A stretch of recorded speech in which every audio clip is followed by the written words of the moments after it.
Hello, this is Learn to Unlearn with Luca Majno. I have the pleasure of having Diane Doucet with me here from New Brunswick. What city in New Brunswick? The village of Nigadoo. Yes, of Nigadoo, near Bathurst, New Brunswick, where I have lived for about 20 years or so. Since 1984, I believe I was in New Brunswick then, northern New Brunswick. The beautiful area, the beautiful Acadian flag. And I left in 2012, and I was on my journey. And Diane and I hadn't really gotten to know each other very much. We hadn't spent too much time together. It's been off and on. And one day, I hear about her in the New Brunswick legislature, you know, and she's got the nerve to sit there and stand up. Did you stand up or you stay seated? I had to be seated. You had to be seated. Good, because I was going to say if she stood up. Oh my God. She was in the legislature and she talked about Bill 39. And for those Canadians who don't know about Bill 39, she will tell you about it. She will tell you all about it, actually. This is a 33, 34 minute approximately. The speech is 22 minutes, but there was a question period with the MLAs after where we exchanged. So the whole clip of me takes 33 minutes with questions and all. Yeah, and this is about mandatory vaccines. We may as well say forced vaccines. And we just want to tell you up front, this is not going to be a bashing vaccine show. This is not going to be a pro or negative anything. This is all about learning to unlearn, which means, I'll just tell you real quick, my definition of intelligence, very simply, is to be able to assimilate different ideas than your own. Okay, even if you're completely against them, at least you can entertain them, learn about them, and then decide to discard them or not.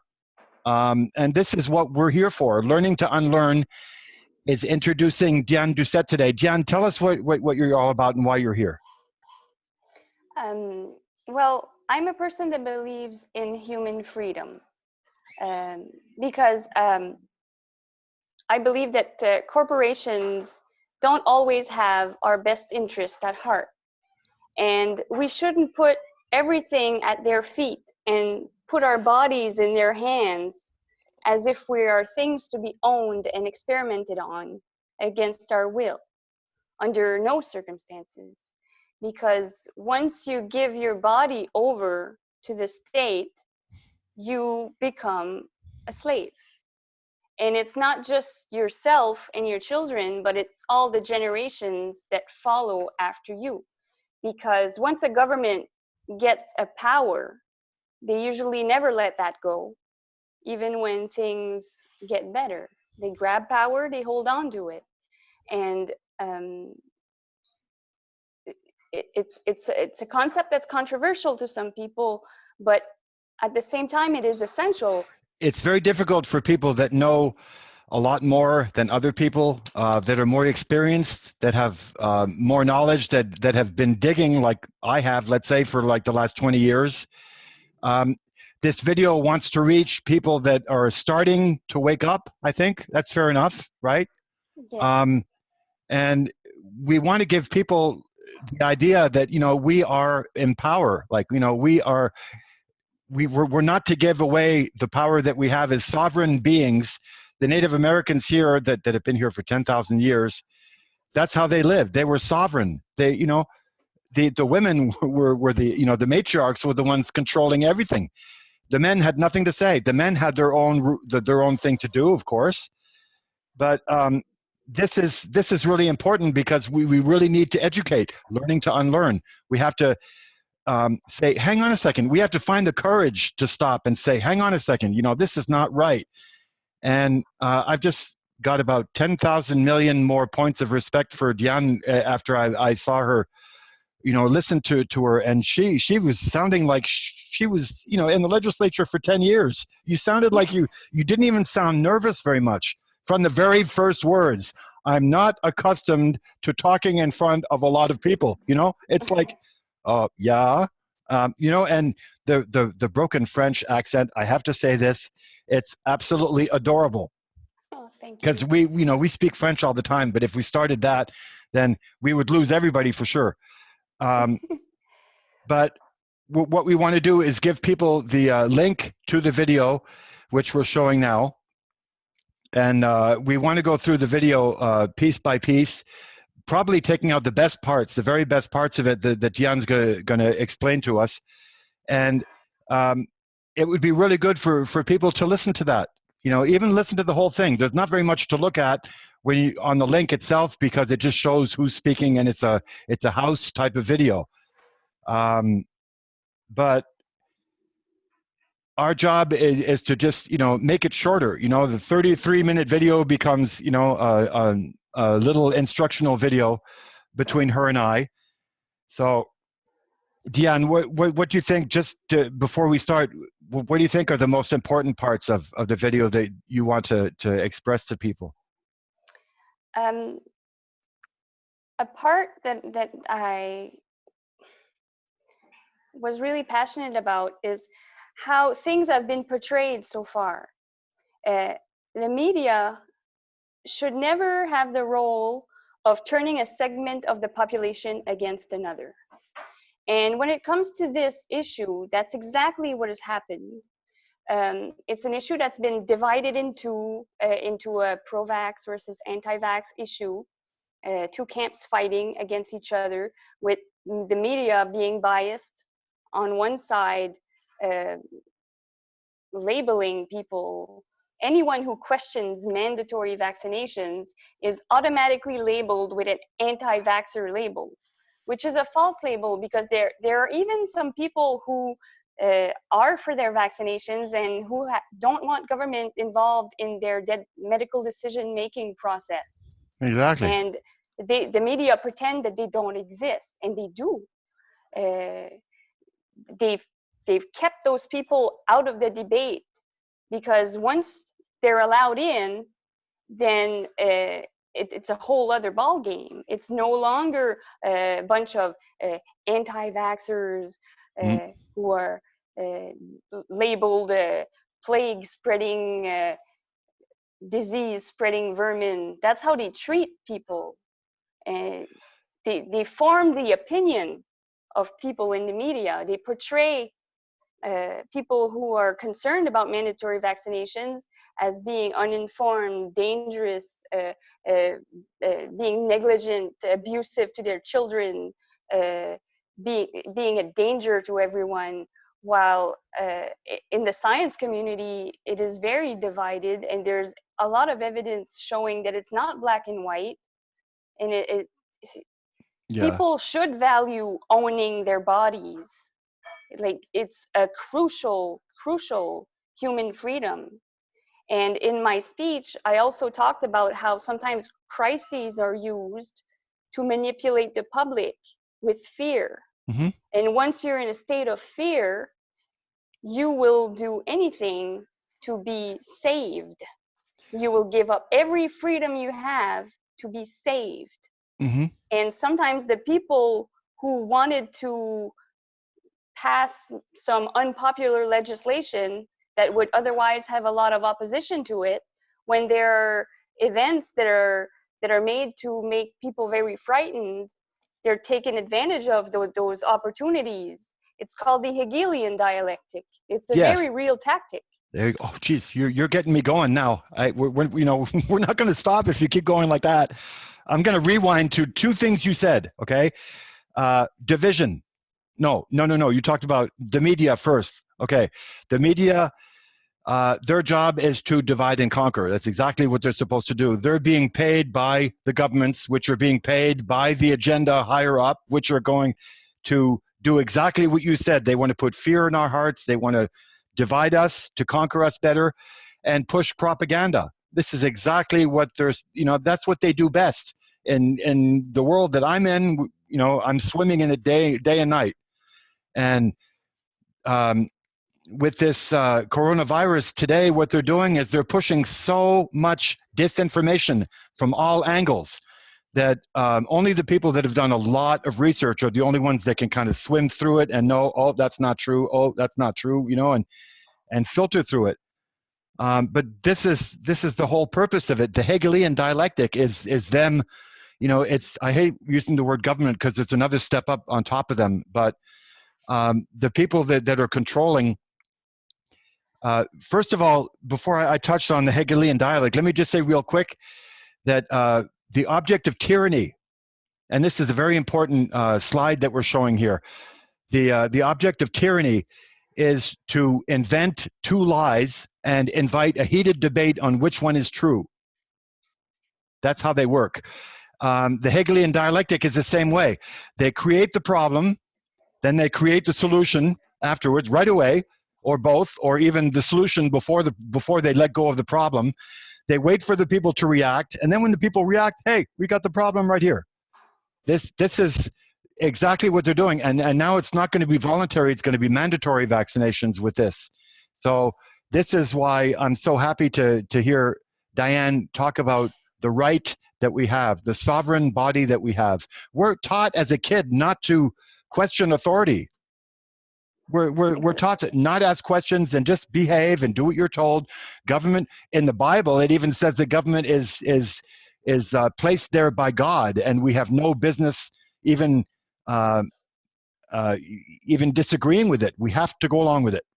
It's God's way. I mean, this is in the Bible, so you know that's just one section of the population that are completely, you know, brainwashed by that, and school teaches you the rest with indoctrination. So, on that point, if you don't mind me interjecting. Not at all, please. Anyone can have a change of mind, because for me personally, all my life, I've been the biggest goody two-shoe you could ever see, the biggest follower of authority, never rocks the boat, never says anything. But when sometimes, okay, when there's a profound injustice at your door, okay, you have to lay your sword. My swords are my words. Yeah. And say, you know what? I may be somebody that never says anything, but enough is enough. And we're taught that the average individual, is too uneducated and too ignorant to decide anything about their lives. And everything about our lives needs to be dictated by figures of authority. But Boy, they want control, and that's how they get it. That's exactly how they get it. I'm sorry, you don't interrupt a woman when she talks. No, it's fine. It's good. It's good. We're conversating. It's equal. We're equals. I believe in equal. We're human beings. But see, you're telling me my story. You're telling me my story because that's how I was. I was the biggest pushover. I would never, you know, argue with anybody. But now, you know, after what I know and what sovereignty is, which is something else I would love for people to just type in Google, sovereignty. What does it mean? It's, you know, freedom from external control. What did I just do? Exactly that. You know, this is my space, you know, and no, the buck stops here. I'm sorry. And I'm afraid that that's what I'm going to have to do when the mandatory if the mandatory vaccination comes along. It's, you know, that's where you have to put your foot down.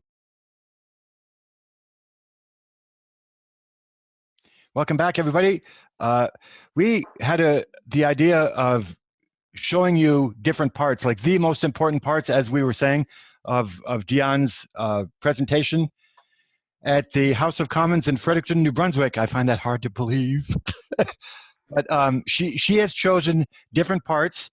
And Diane, we're going to rock and roll with the first part. And before we play it, I just want you to give people an idea of what this first clip talks about. This first clip talks about slavery, pharmaceutical slavery. And the reason why I brought it up is for this simple reason: the meaning of words. What's a person? A person is a human, an individual, or a corporation. What is slavery? What is a slave? A slave is a person who is a chattel of another. And if you have a human being who has no control over his or her body because a corporation controls it and profits, that is the very definition of slavery. And before we watch it, or before we listen to it, I'm just going to throw my 2 cents in because I have to.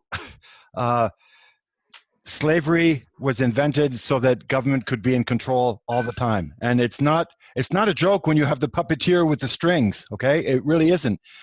And in parentheses, and this is true, you can research it yourself. Please don't believe us. Do your research, is what I always say. In America, Big Pharma owns Congress. Okay, so Canada is a small U.S. They're running on the same. The evil is running on the same frequencies in Canada as in the U.S. because they're both colonies of the Rothschild Empire. So they're being run the same way. Let's have a listen. When corporations, health agencies, and government institutions treat people like chattel and punish those who do not submit, you have slavery. If an institution can take it upon itself and do what it wants to people's bodies against their will, then you live in a slave system. And in this next video clip, in this 50 seconds, Diane is just going to rip them apart. Diane, talk about this one for a sec. Just let us know what's on it. In this section, it is my plea to the medical community. I admire our medical professionals, our family members that work in the health field. They're good people, but they need to be mindful of their ethics. When the rules change, sometimes things can become unethical, and it's a plea to them. And then it was the second part was an address to the pharmaceutical industrial complex, as I call it, the pharmaceutical cartel. Okay, let's have a listen. And this isn't, no, I'm sorry, this isn't 50 seconds because this is going to be half of the actual part that you wanted to talk about, because we want you to hear the rest, and we don't want to spend too much time discussing this because we really want you to hear it. Let's have a listen. To the medical profession, I say this to you. Medical professionals who go along with the destruction of medical freedom only further erode public trust in the institution of their profession. If this bill passes, you will not be seen as caregivers, but increasingly you will be seen as the jackboots of the pharmaceutical industry. To the pharmaceutical industrial complex, I say this to you. You operate on fear. Media is your tool to frighten and intimidate people into submission. Censorship to squash any voice but your own. The tighter you squeeze, the more resistance you face. You have your own agenda, and it does not reflect the will of the people as much as you claim it does. For if it did, such a clampdown would not be required to achieve your own ends. The desire for freedom and truth is growing in humanity's heart. Ideas are mightier than the sword. All you have is the sword. I have to say before I give the floor back to Diane that, and it's a little embarrassing for her, but that's okay. She'll get over it. It's a fact that when you have somebody come up after 20 years of research, okay, you have somebody come up spewing out her anger because of the same exact things that you were working for 20 years. This is nothing more than validation for me. It's unbelievable. Nothing less than validation. And the first time I heard you, I was like, I had my mouth dropped. It was like, is this Diane Doucet that I know of? Diane Doucet? You know, I'm like, what? Is she? No, she can't be a politician now. I'm like, I had to really like shake my head big time to try and understand all this. So in this next one, you have it all ready, and I know you're going to be just like fire on gasoline on this one. What was this about? I was asking people to step out of their roles for a moment and remember that we're all just human beings and we're equals. We often think of ourselves as the role that we play in society, our job title. And when we think of the biggest atrocities that have ever been perpetrated on people, the biggest justification for it then was I was just doing my job or I was just following orders. Yeah, And then we come to a part which you might want to check out also, and I'll give you the link if you want to. Mark Passio, who's absolutely amazing, he has a video out that just explains order followers are bad people. It's the truth, but order followers are bad people because they omit their what would be the word? Their moral stance just to obey an order. And we know that most orders are either illegal or not for the people. So that's what he has to say, and he has been one of them, and he came out from the curtain to talk about it. So that was Mark Passio, and we'll give you the link to that in the article as well. So Diane, let's have a listen to that. Now I would like for all of us to step out of our roles for a moment and imagine we're just people, equals, because we all share this world as human beings under the system that is being created. Okay, but as Diane would say, the whole speech is important. Like here we cherry picked a few pieces that I find are relevant for today, but I really encourage everybody to listen to it in its entirety, because I wrote this over a period of weeks. And when I wrote it, I didn't just write it for the legislators in New Brunswick. I wrote it for the world. I wrote it for humanity. It was my message to the system for humanity. And I poured my heart into it. That's what's missing in our world. Okay, there's no wisdom and there's no heart in our institutions. And we need to bring that beautiful. Well, we're going to be coming to the end of the show now, because we want to make it really short and sweet. And also, I have to read this. I have to read this from Diane's notes, and this is not rehearsed. Okay, it took me a while to do my homework. I don't have a computer. How did you manage that one? Yeah, but I mean, books, library. What, you went to the library to do this, or? I use an old-fashioned dictionary in my head. And your intuition, exactly. Yes. We're going to take a pause for you guys to go have a pee or go grab something to drink, and we'll be right back with our last words.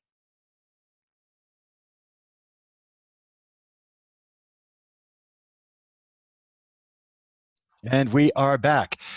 No, we didn't have station identification, but we have somebody here with a very small bladder. So, Diane, before you say the last words that you have to say on this show, you're talking about talking from the heart, okay? And I have something to read. Last night, I don't know if it's the energies in the world now or what it is, or if it's Creator coming and being closer to people than ever before because of what's happening. I have no idea. I laid down at midnight last night, and before I went to sleep, I said, wait a minute, the world's falling apart all around me, and I'm at peace? And it's like, I don't get it. I'm at peace. Why am I at peace? And my spirit said, because you're doing your best. And a writing came out. I turned the light on and I started writing. And how many comments did I get? I got 67 likes and 37 comments since last night. I just want to read it to you real quick. Strangely, with all that's happening to everyone, the potential that things could be happening to me, strangely, I am at peace. A solemn knowing. The reality of the hardships coming, the rough ride ahead, the unknown probably being the worst of it. But when I listen inside, I'm at peace. Why? Very simple answer. Because I tried to do my best to warn all my family on Facebook and on social media everywhere I could, because I worked hard day and night doing shows, trying not to scream too loud to scare everybody off. Tonight, I'm at peace because my job is almost done. I'm at peace because all of you know just a little bit more truth than if I hadn't been here.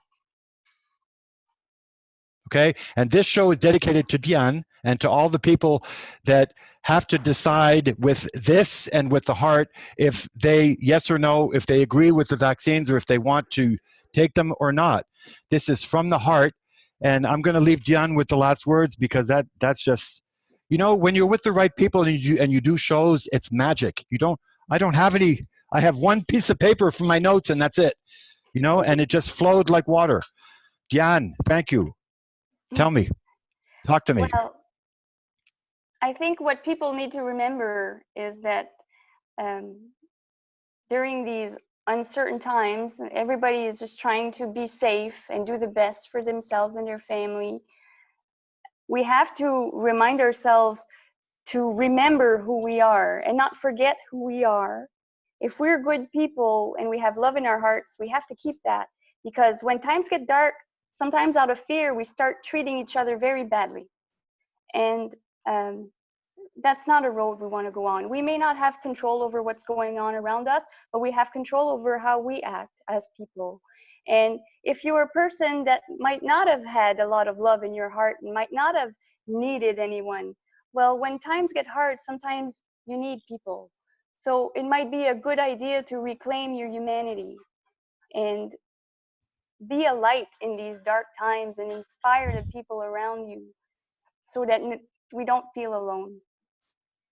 We're human beings and we're one. That's beautiful.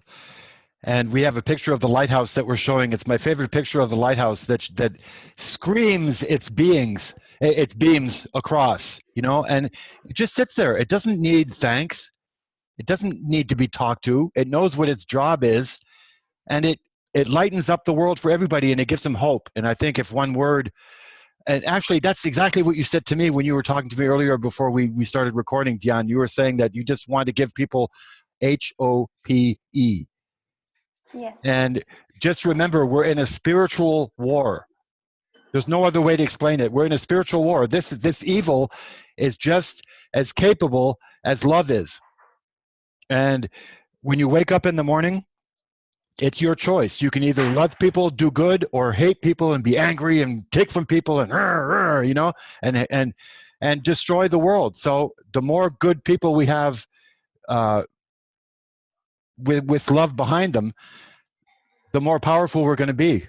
And this is where it's at. It's our choice. We think, oh, you know, this little guy here said to himself before he started the series, I'm just such a small guy. What the hell can I do? I can't make any difference. Think again. Remember that seed? There's the rock, and there's the tree that went right through the rock and split it, and it's a huge rock. And you think one seed did that. So, yes. A saying that I like to say is that the biggest lie we were ever taught is that we have no power, the individual. Exactly. That we are no ones. Well, it's the time for the rise of the no ones. We matter, our voice matters, our hearts matter. And when you think about it, in the darkness, when you turn on a flashlight, the darkness goes away because it can't exist where light is. Be a light. Mm. There you go. Piece of cake. Hey, take it from her, right? And this is the way things go when things work well. You said they take your power away. For what? I can answer that one. So that they have more on their side. That's what it is. The perfect way to live is balance, right? Right in the middle. It's balance. There's bad and there's good. And what the government wants to do is pull our rights away so that, you know, they can have all the power in the world. And that's not the way things go. That's when you really listen to yourself and you learn how to grow, you understand, listening to your instinct, you understand that we're not living the way we should be. And that's like ringing alarm bells. Diane, I can't thank you enough for allowing me to do the show for you. And I hope a lot of people get to see this and, you know, share it and share it and share it. And again, it's not bashing anyone or anything. It's just saying, hey, people, you know, take your power back, right? Yes. So thanks again for watching. This is Learn to Unlearn, and this was with Diane Doucet, and we're giving the link in the article so that you can go hear her talking in the New Brunswick legislature. I still can't believe that. So, thanks so much, Diane. We'll talk to you soon. Thank you.